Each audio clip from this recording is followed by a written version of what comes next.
hari Kamis tanggal 13 Agustus tahun 2026 kami berada di kantor Lab Empire untuk mengikuti special training NLP. Dibantu direksi yang luar biasa Bapak Budi Nugraha. Tepuk tangan teman-teman ya.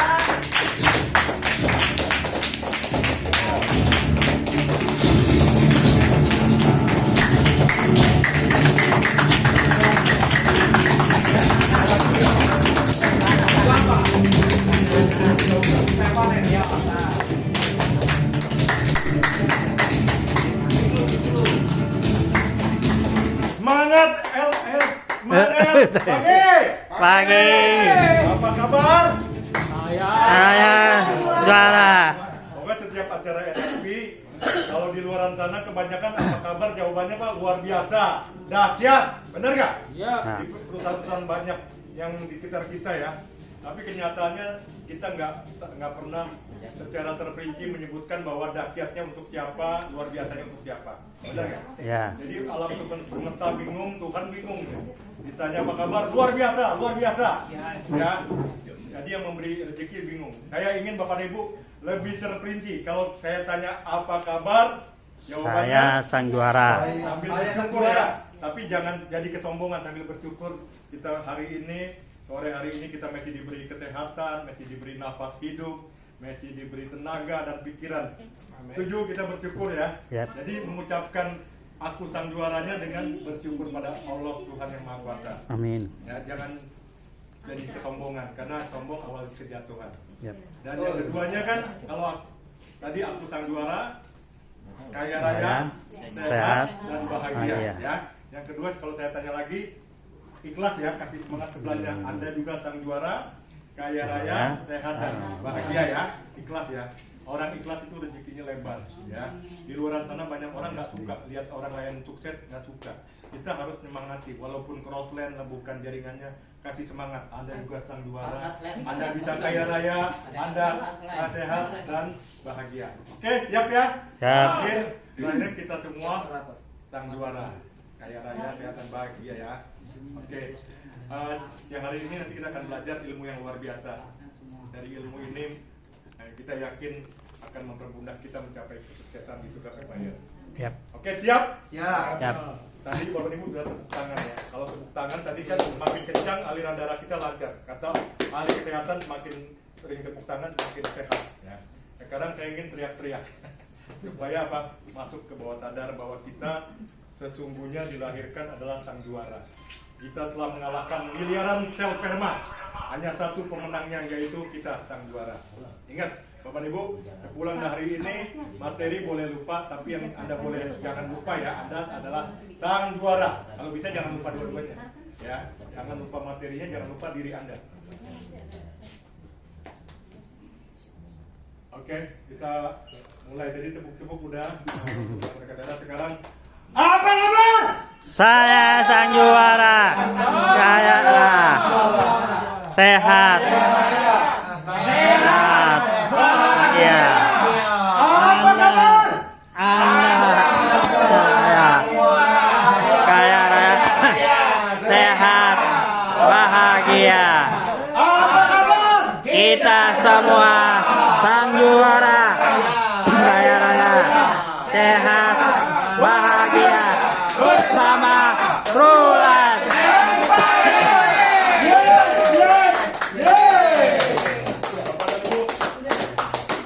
Jangan main-main dari setiap kata-kata yang kita keluarkan. Yap. Malaikat mencatat Bapak Ibu. Karena ucapan adalah doa Anda. Ucapan yang diulang-ulang akan mempercepat doa Anda dijawab. Ya, bagi yang tadi tidak ikut ngomong nggak apa-apa. Malaikat catat dan lakukan dengan hati Bapak Ibu ya. Nanti terbukti bahwa ucapan kita adalah doa kita. Begitu pula kalau kita mengucapkan yang jelek-jelek ya. Ada orang di luar sana selalu ngomong gua sial terus, ikut apa-apa gagal terus. Banyak kayak gitu. Wah, turunan gua bukan orang pintar, turunan kakeknya. Dia tiap hari cerita ke orang dengan bangganya ya. Akhirnya apa? menjadi kenyataan, hidupnya susah. Ya. Karena harus ceritakan yang bangga, bukan yang gua sial, gua gagal, gua apa, bener ya. Harus saya orang yang berhasil, saya orang yang diberkati Tuhan, saya orang yang beruntung, saya pasti sukses di Tulip Empire. Harus ngomong seperti itu, karena ucapan adalah doa kita. Amin. Oke, Bapak Ibu, mungkin saya ingin berbagi ya, apa itu NLP. Awalnya 2 tahun pertama, ya, 2 tahun pertama saya mengenal dunia network kan, tahun 1996 sampai 98, hasilnya biasa-biasa saja. Jadi di waktu itu saya bukan tidak ikut training, saya ikut training, macam-macam training saya ikuti demi untuk membekali kesuksesan kita. Ya, oke. Ini sekilas sebelum kita masuk ke materi ya. Mengapa perlunya setiap manusia belajar ilmu NLP, Neuro Linguistic Programming. Ilmu NLP adalah ilmu yang di Amerika itu dulu disembunyikan.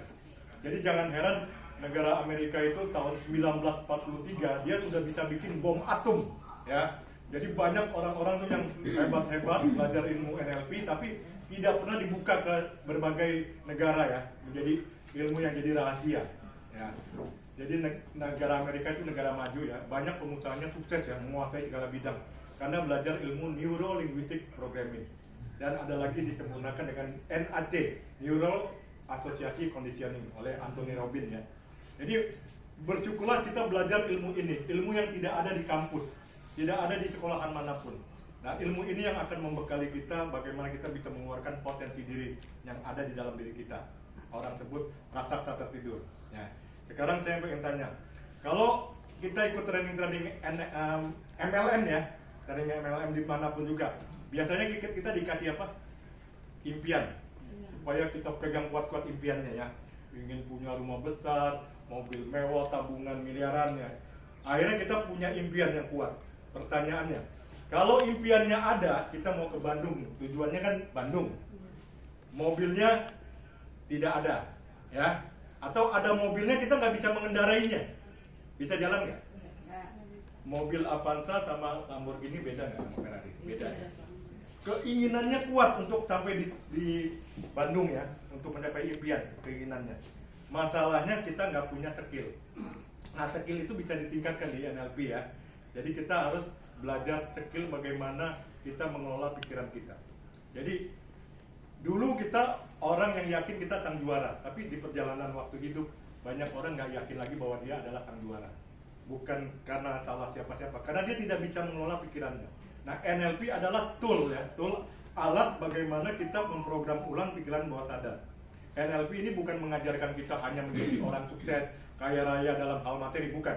NLP mengajarkan kita bagaimana kita bisa hidup bermasyarakat, bisa saling menghargai, saling memahami, saling kompak ya di dunia ini. Jadi kalau kita belajar NLP itu kita belajar memahami terutama diri kita sendiri dan kedua orang lain. Nanti akan belajar peta dunia ya. Hari ini kita belajar bagaimana kita memodel kesuksesan dari seorang yang hebat ya, manusia yang hebat, Soichiro Honda.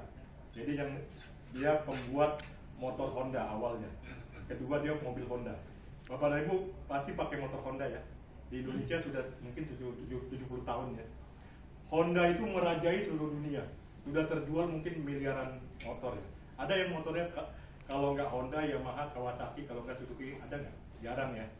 Nah, jadi kita akan belajar orang hebat ini. Nah, saya udah baca kisahnya ya.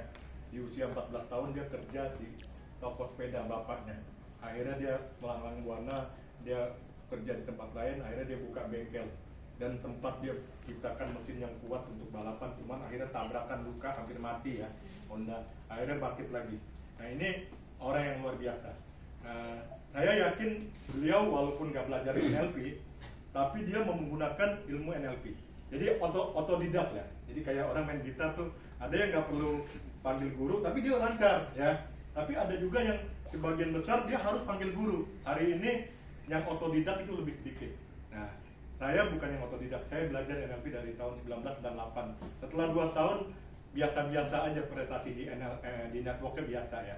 Hanya punya impian ya, teman bingung bagaimana mencapainya. Bagaimana kita berdamai dengan diri kita. 2 tahun pertama, jadi member biasa lah, ngomong nggak bisa, takut, impiannya punya, pingin duit banyak, tapi konflik pada dirinya. Lihat orang lain naik panggung kita nggak suka, lihat orang lain punya mobil kita iri hati. Nah banyak orang seperti itu, mau sukses tapi malas, tinggi hati. Itu saya alami 2 tahun pertama ikut network. Tahun ketiga saya mengenal NLP, saya bersyukur. Guru saya yang pertama Ermi Woho ya, yang kedua ada Indra Nathan Nikola, ada Tommy Ciawira. Kali ini guru saya yang luar biasa, yang lebih lengkap ya jujur, Bapak Baktiar Nugraha. Dia kasih lebih lengkap. Saya mengikuti semuanya, Bapak paling lengkap, paling rinci, bisa diterima dan memberikannya dari hati ya Bapak Ibu ya. Jadi total saya ikut NLP udah hampir 28 tahun dan luar biasa ya, membuat kita menjadi orang yang pantang menyerah, tidak tergantung pada siapa-siapa. Sukses itu di tangan diri sendiri. Bapak Ibu setuju nggak? 80% sukses kita di tangan diri sendiri. Saya 4 kali ikut perusahaan network marketing ya, 4-4-nya nggak punya sponsor ya. Di Ripel saya bebek anyut, di Elken saya bebek anyut nono. Di sini upline saya 2 udah KO, udah pergi. KO. Upline saya 2-2-nya nih, yang ngajak saya Tommy Istri udah kabur, udah di ben. Satu lagi Istri CEO udah di ben ya. Jadi 5 kali mungkin saya nggak punya upline. Tapi buat saya sukses itu nggak penting di tangan orang, sukses di tangan diri saya dan hubungkan kita dengan Tuhan yang Maha Kuasa. Setuju ya? Jadi Bapak dan Ibu bersyukurlah yang masih punya upline. Walaupun upline-nya males, sombong ya, tapi masih ada upline kan. Saya udah nggak ada upline Bapak Ibu ya, nggak ada sponsor ya. Jadi mau ngadu kemana gitu? Mendingan udah ngadu ke Tuhan aja ya Bapak Ibu ya. Jadi jangan menyerah bagi yang nggak punya upline atau upline-nya udah angkat-angkat tai ayam ya, H2TA ya. H2TA. Angkat-angkat tai ayam. Sukses masih di tangan Anda sendiri. Yakin? Yakin. Ya, bersama Tuhan Anda naikkan semua impian Anda, doa Anda pada Yang Maha Kuasa. Nah, hari ini kita bukan belajar tentang impian. Kalau tentang impian Anda harus ikut trainingnya, training MLM ya. Wah, impian dimotivasi ya. Hari ini kita belajar bagaimana kita memprogram ulang diri kita, bagaimana kita berdamai dengan diri kita, bagaimana kita bisa memframing dari setiap kejadian demi kejadian ya, bagaimana kita merespon ya. Dulu saya sebelum belajar NLP ya, kalau lihat tukang copet ketangkep ya di dalam mogot ya, kayak gebukin aja, dulu ya. Jadi rasain dulu ya sebelum belajar NLP ya. Seperti manusia lain tuh dendam lah ya. Karena dulu saya pernah dicopet juga di Purwokerto. Waktu ngantri bioskop dicopet Pak. Ya, jadi waktu dulu ya, ini lagi dulu ya, belum ada. Saya nggak ngerti bahwa orang itu mungkin karena kepepet ya. Setelah belajar NLP ya, kalau dulu kan, gebukin aja, bakar kalau bisa ya. Lihat penjahat di pinggir jalan, saya berhenti sebentar lihat keramaian, ditelanjangin Pak, tinggal celana dalam doang, digebukin juga. Menyukuri, rasain. Setelah belajar NLP saya jadi orang yang berdamai. Oh iya, lihat pencopet digebukin atau todong saya, aduh janganlah, kalau bisa jangan digebukin, jangan dibunuh lah, jangan. Mungkin di saat saya berusaha memahami peta dunia penjahat tersebut ya. Mungkin kita juga bisa seperti itu kalau keadaan kepepet ya. Pada saat kita nggak punya uang, anak mau bayar sekolah atau mau bayar apa ya, mau beli makan nggak punya uang ya, mungkin seseorang bisa juga hilaf ya. Jadi saya setelah belajar NLP, saya punya rasa iba. Walaupun saya tidak membenarkan perbuatannya, saya tidak membenarkan perbuatan. Cuma saya jangan dibunuh, jangan digebukin, kasihan lah. Orang itu mungkin lagi kepepet. Ya saya mungkin lah, dia bukan karakternya dari kecil tukang copet ya, bukan memang kebiasaannya, bukan, mungkin di saat itu dia hilaf ya. Jadi saya punya peta dunia, orang bisa memahami peta dunia pikiran orang gitu ya. Itu bisa dipakai di network juga. Jadi kalau dolen kita nggak jalan ya, 2 bulan hilang, saya nggak menghakimi bahwa dia udah menyerah, enggak. Saya berpikir positif, mungkin dia lagi sibuk di pekerjaannya, mungkin dia ada masalah yang lain. Tapi suatu hari dia akan bangkit lagi, akan rajin lagi gitu. Jadi nggak sejak belajar NLP saya nggak berani menghakimi orang, memvonis orang ya. Begitu pula orang nipu saya, ngebohongin saya hanya ya mungkin di saat itu kamu butuh duit ya, kepepet dengan cara seperti itu. Tapi suatu hari saya yakin kamu akan berubah gitu ya. Jadi pikiran kita lebih luas Pak, dalam memandang apapun kejadiannya ya. Begitu pula dalam berteman ya. Misalnya orang di WA nggak balas-balas ya, saya nggak langsung ngeblok, Mungkin aja dia lagi males ya udah nggak apa-apa ya. Nah itulah yang sebagian kecil ya, cuma NLP ilmunya banyak sekali. Ada anchoring, reframing, modeling, ada peta dunia orang, ada mirroring ya, banyak sekali. Oke, untuk mempertingkat waktu ya tadi. Pokoknya ilmu ini luar biasa Bapak Ibu. Apapun bisnis Anda, terutama di Trulab ya, kalau tidak pakai ilmu NLP, Anda akan konflik dengan diri sendiri. Punya impian tapi nggak tahu cara mengejar impian. Mengendalikan diri aja nggak bisa, bagaimana mau mengendalikan orang lain? Nah ini belajar bagaimana mengendalikan diri, memprogram ulang ya. Tanpa memperpanjang waktu, mari kita sambut ya, kita berdiri, kita beri penghargaan untuk mentor kita semua. Ini guru saya yang luar biasa, Bapak Bastian Nugraha.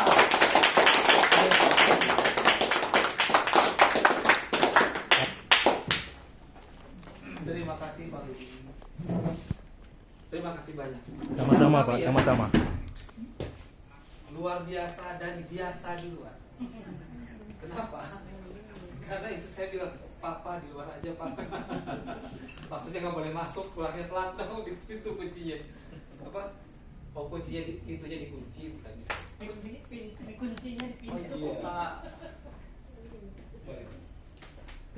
Assalamualaikum warahmatullahi wabarakatuh. Waalaikumsalam warahmatullahi wabarakatuh.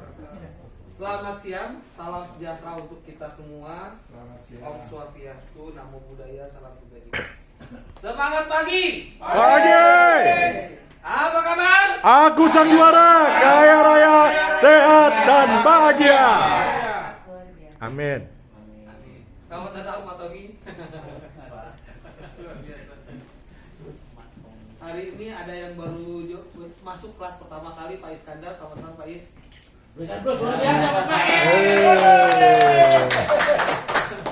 Semoga kesan pertama begitu menggoda. Selanjutnya terserah Anda. Kalau Bu Mida nggak masuk ya? Iya. Nggak datang. Kita datang. Karena Bu Mida itu orang yang pas lihat foto saya bisik-bisik. Kok beda ya? Ini tunjuk sana tunjuk sini. Kata yang samping. Iya. Kok beda ya? Ibu-ibu lihat foto dia, nanti kok beda. Iya. Nunjuk ke layar, nunjuk ke saya. Ini iya betul. Kok beda ya katanya? Gak apa-apa. Bapak Ibu, saya mulai hari ini Hari ini kita mulai dengan satu cerita. Pernahkah? Ya. Kesayangan nggak dukanya nggak hadir.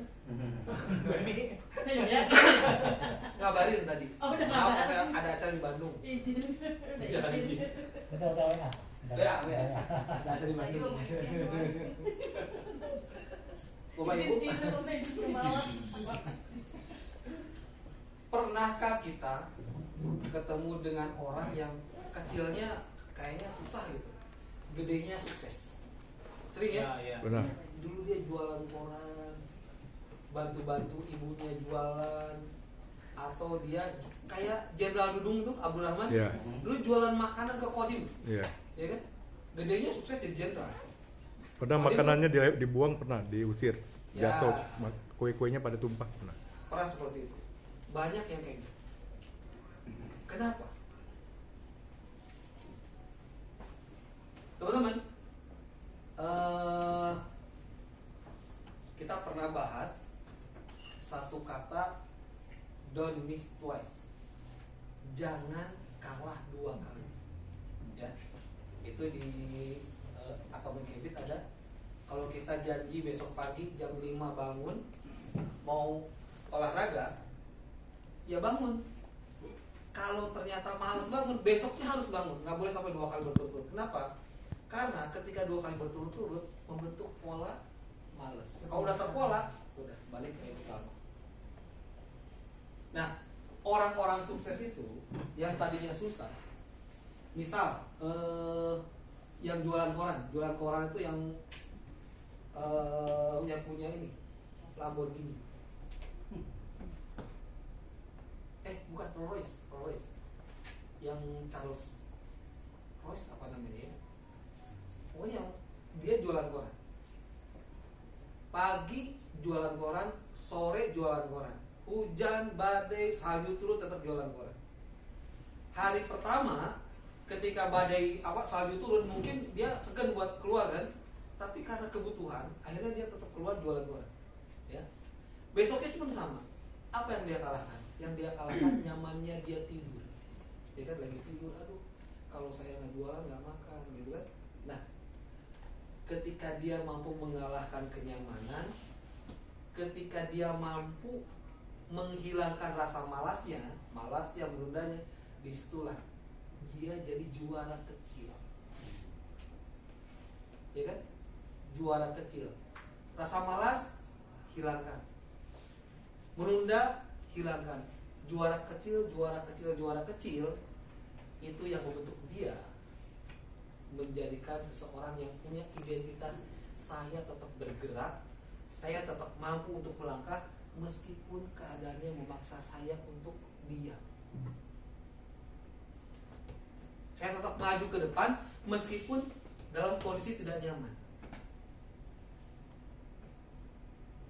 Dan sebagai orang itu anak kecil ya. Terus bagaimana kalau orang gede seperti kita? Orang gede seperti itu tuh. Kalau ingin ada kebiasaan baru yang pernah kita belajar kemarin, boleh pinjam dulu. Satu, tetapkan pemicunya. Misalkan saya besok mau olahraga, mau bangun jam 5 pagi. Oke, taruh sepatu depan pintu kamar. Jadi pas bangun udah kelihatan kan? Pemicu. Yang kedua, komitmen. Jam 5 bangun. Terus ini misalkan Senin, Selasa, Rabu, kasih contreng. Senin oke. Selasa oke, Rabu oke. Contreng ini ternyata adalah little reward kecil atas kesuksesan. Ketika kita contreng, oh udah selesai. Otak kita mencari jalan menyelesaikan hal-hal yang lebih besar.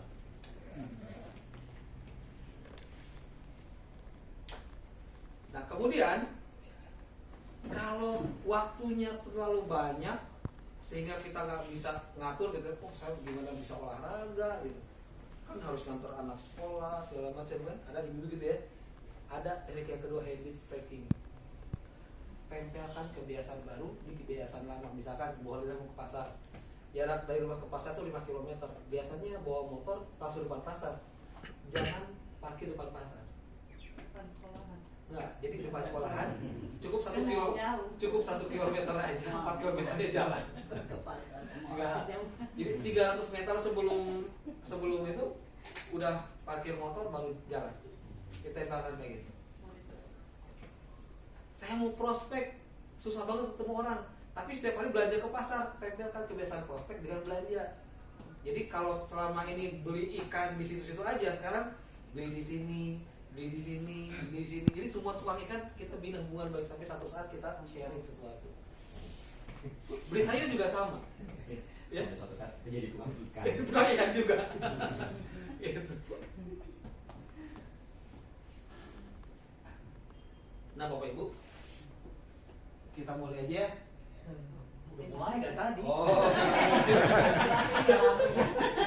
Mau ngapain bobo? kita mulai materinya. Ini pada hari nggak bisa ya? Sama-sama. Oke, coba. Udah. Kan niatnya bukan Ya. belajar, Pak. Materi kita hari ini adalah unlock your hidden resource. Coba. Bisa. Belum.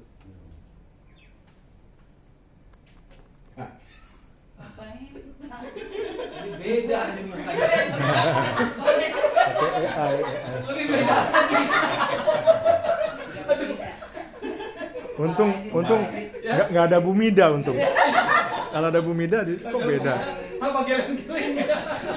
Geleng-geleng kok Kalau ada lain. Bumida tambah geleng-geleng. Ini agak mirip. Ini masih mending. Ini mending. Kalau kata istri saya, "Mah, ini ada muka papa nggak?" Sambil begini. Ada katanya. Tapi sambil begini, ada katanya. Itu geledek. Teman-teman, materi ini saya buat karena di NLP itu ada sudut pandang NLP, yaitu setiap orang punya sumber daya untuk sukses. Every person has the resource to success. Jadi setiap orang itu punya sumber daya untuk sukses, siapapun dia. Saya punya cerita, ada seorang yang ngomongnya gagu kayak Ajis Gagap gitu. Pak Supriyatna, kalau bilang Pak Supriyatna seperti itu. Susah banget. Jangan untuk nawarin, untuk ngomong bicara biasa aja susah. Dia ngelamar kerja sana sini ditolak. Sampai satu saat dia lihat ada iklan dibutuhkan marketing buku dengan insentif menarik. Datanglah dia. Pak, saya mau dong jual buku. Buat. Dia bilang gini, gimana nawarinnya, ngomong aja susah gitu kan. Percaya aja Pak gitu. Ya udah katanya. Yang lain tesnya kalau hari itu dia bisa jual 10 lolos. Buat kamu 5 aja. Pokoknya kamu bisa jual 5, besok langsung siap kerja. Kata dia, jangan 5 Pak. 10 aja. Beneran? Dia udah dikasih 10. Ya kan dikasih 10. Dia bawa 10 buku tuh. Bukunya buku bagus-bagus tebal-tebal gitu kan, kayak Grammar gitu. Harganya lumayan. Yang lain belum, dia berangkat jam 10 pagi. Jam 11 sudah nyampe kantor lagi, balik lagi. Iya, bosnya heran. Manain buku? Kamu bakar. Saya jual Pak katanya. Kok bisa? Minta lagi. Sampai sehari 3 kali balik, laku 30 dong. Yang lain sore pulang, ada yang sisa 5, ada yang sisa 8, ada yang nggak jual sama sekali. Buku kan, kayak dia heran kok bisa gitu. Uangnya juga ada, bukunya habis, uangnya juga ada. Bukannya barangnya habis uang nggak ada, nggak kayak mitra Pak Rudi. Nggak begitu. Ada yang uang barangnya habis, uangnya nggak store, ada kan? Oh banyak. Nggak, kalau ini barangnya habis, ada uangnya berapa store. orang? Nggak harus bisa. Ya kan? Besoknya ya udah jualan lagi. Besoknya malah 50 kejual. Heran kan? Gimana cara jualnya? Diikutin. Ternyata cara jualnya begini, ini buku. Pak, saya ada buku-buku bagus. Mau saya bacain atau beli? Iya. Mau beli atau saya bacain gitu. Dia bilang gini, ngomong segitu aja lama. Yang ada gua nggak beli. Iya, yang ada stres penyakitan. Butuh duit banyak buat berobat. Gua beli aja. Cepet. Akhirnya beli. Closingnya cepet. Artinya teman-teman, bagaimanapun kondisi kita, ketika punya strategi yang cocok, itulah yang menjadikan kita sukses. Seperti penjual buku tadi. Ya, tepuk tangan dong. Oke, mulai ya. Mulai mulu kata Pak Daniel, kan nggak bisa. Coba. Oke. Ini makan wajahnya agak kurus. Apa? Ini lagi diet saatnya. Iya, Ya ini pipinya loh, jadi ini maju mundur, maju mundur. Iya. Oh, itu yang mantap. Teman-teman, pernahkah kita berpikir saya tidak berbakat? Kalau ngajak orang gitu ya? Iya, banyak. Iya, yuk, bagus nih peluangnya juga oke. Dia bilang, gua nggak bakat jualan bro, katanya gua nggak bisa jualan. Ada ya? Atau dia bilang, saya tidak punya modal. Berapa joinnya? 700.000. Aduh, uangnya nggak ada. Padahal kalau dia cari ada. Banyak tuh kayak Ya. gitu banyak. Kalau dia mau Alasan. join ada, tapi hatinya bisa nggak sih gitu ya. Dan terakhir, saya bukan orang hebat, saya nggak bisa. Kamu kan luar biasa, kamu kan kerja keras, temennya banyak, modalnya kuat. Saya kan nggak seperti kamu. Wah, nggak bisa bro, tetap begitu ya. Pernahkah kita berpikir begitu? Mungkin pernah. Benarkah kita tidak memiliki sumber daya? Pengetahuan. Ada di sini yang nggak sekolah ada? Teman-teman, ada yang nggak sekolah? Sekolah semua ya? Ya. Ada yang masuk Pak Warso? Ya silakan. Wah, luar biasa. Nah, luar biasa. Pembelajar sejati, sang pembelajar dari Curug, Tangerang. Ya, duduk depan, Pak. Ya. Ya, Pak boleh di depan. Ya. Ya, Tanya rodanya muter. Enggak, kalau saya orangnya ikhlas. Bapak mau di situ boleh, di sini gantiin saya juga nggak apa-apa. Oh iya. Teman-teman, lanjut ya. Di sini saya yakin sekolah, ya. Yang kedua, 1-2 buku pasti pernah baca, betul ya? Artinya kita semua punya pengetahuan. Yang membedakan pengetahuannya luas atau dalam, ya. Yang kedua, semua orang punya bakat. Even dia cuma tukang tidur. Ya kan ada. amat nih. Waduh, saya nggak ketiduran loh Pak. Rekanya rodanya Enggak, bukan. Nggak ketiduran enggak. Bukan gua masuk. Lampu. Ayo kembali ke laptop, Pak. Kembali ke laptop. Ya, Ini kapan mati lampu ya? Pak Warso. ya. Diem. Enggak. Macam Bakat, ya. kebutuh. Ide. Meskipun bukan ide besar, seringkali kita kalau ketemu orang ngobrol-ngobrol, gini aja yuk, itu tanpa ide kan. Meskipun hanya ide sederhana. Kemudian ini apa padanya? Mindset, pola pikir, kesehatan, relasi. Ada yang nggak punya teman? Saya Atau di phonebooknya cuma 1-2 orang? Nggak ada, ratusan maksudnya. Bahkan ada ribuan. Pengalaman, apalagi setua pengalamannya banyak. coba Bapak. Setelah saya, ini adalah sumber daya. Semua orang punya. Jadi pertanyaannya, apakah kita tidak memiliki sumber daya atau kita belum menemukan? Ini teman-teman, sudut pandang NLP, people already have all the resources they need to achieve their desired outcome. Setiap orang memiliki sumber daya yang dibutuhkan untuk mencapai hasil yang diinginkan. Dukungan, punya orang tua, punya keluarga, punya tetangga, teman, dukungan. Keterampilan,